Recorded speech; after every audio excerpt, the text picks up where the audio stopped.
Good morning. Welcome to this attempt to share with you some things that are on my heart and that are really important for our congregation. It's interesting when you look at children, that children seem to love sweets. It just seems to be a natural thing that happens.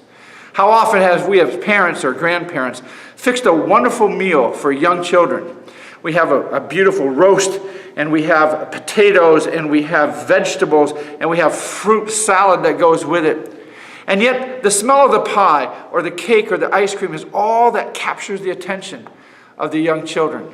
In fact, sometimes they don't want to eat the roast that we cooked, or the potatoes that we have, or the vegetables or the fruit. All they want to do is say, "Can I have cake? Can I have cake now?"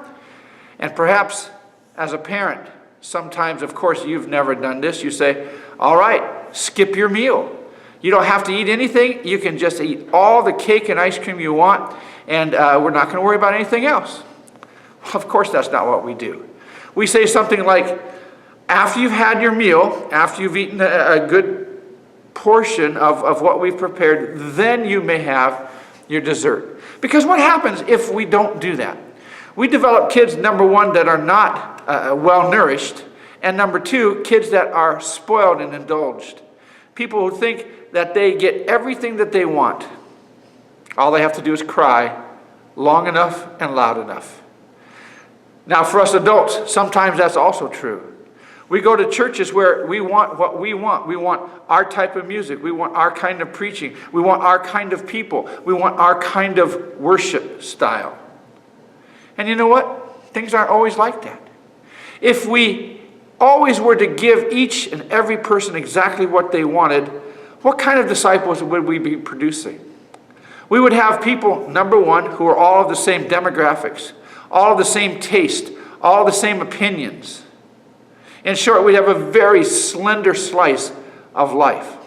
And number two, we'd have people that were very arrogant and prideful in their particular tastes, and they would be spoiled. Instead, in churches, we have a variety of people who enjoy and are refreshed by a variety of means. In fact, the Apostle Paul in Colossians 3:13, speaking to the church at Colossae, says this. He says, "Listen, believers, you need to bear with each person." Every person in the church is a person with needs and desires. And yours are just as important as theirs, but they're going to be different sometimes. And a particular style of music that you don't like may be the very thing that speaks to them. And a particular way of preaching or a particular way of worshiping may be the very thing that's so important to them. And Paul says this. He says, we need to learn that we don't always get everything that we want when we want it.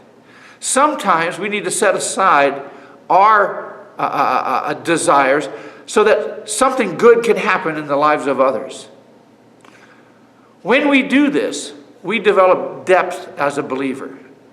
We don't become spoiled, but we become well-leveled and thoughtful disciples who care about what other people experience. Oh yes, we eventually get the things that we need as well, but the focus is not on us, but it's on others.